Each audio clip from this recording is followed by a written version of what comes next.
It's a very touching story. When my father was in Thomas's, the one thing he said when he was very, very ill and people were concerned about him and interested in him, the one thing he said was, "Oh, if only you could have a comfortable pillow."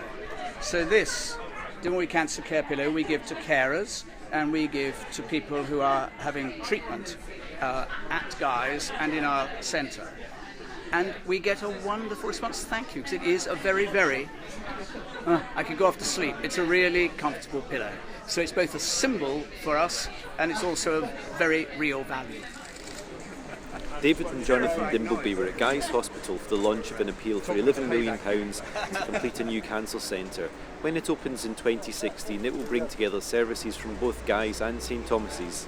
We're here because we're helping to launch the new cancer centre here at Guy's and Thomas's, which is a very important development. It's going to bring together cancer research, the clinical treatment of cancer and the care that people need when they're having cancer treatment. And as Dimbleby Cancer Care, some time ago we decided we had to help make this happen. So we made an endowment to the development of this work, and we're going to have a central position inside the heart of it, in what's called the village. As you go into this centre when it comes up in 2016, we will be there to offer what support we can. I say we, the staff who we help fund. Lord Rogers, whose architecture practice designed the centre, was on hand to unveil the foundation stone. Our father died in 1965 of cancer. He'd been ill for 5 years. He was treated at St Thomas's. And at that time the treatment was very crude and the care of cancer patients was virtually non-existent. And the great thing that I think both of us are particularly proud of is that he was the first prominent public person actually to say I've got cancer just before he died, and he changed the whole language of treating cancer.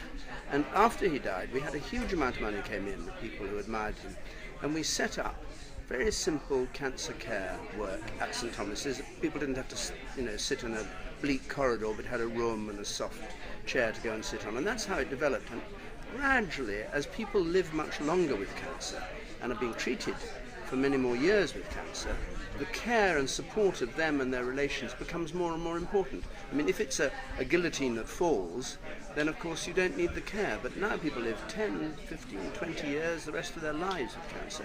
And I think it's right to say that's why what we do now is it's grown from this tiny acorn, and what we do is in memory of Richard Dimbleby, but it's worked because we've adapted all the time and found the money, and this of course is a huge achievement. Yeah, it's a really big thing.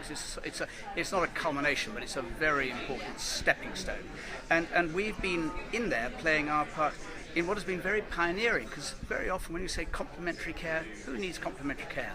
Now the NHS embraces it. Psychological support, who needs psychological support? The NHS embraces it. And we've played a significant part as Dimbleby Cancer Care in making that happen. We, of course, are just the trustees. It's the individuals who make this work.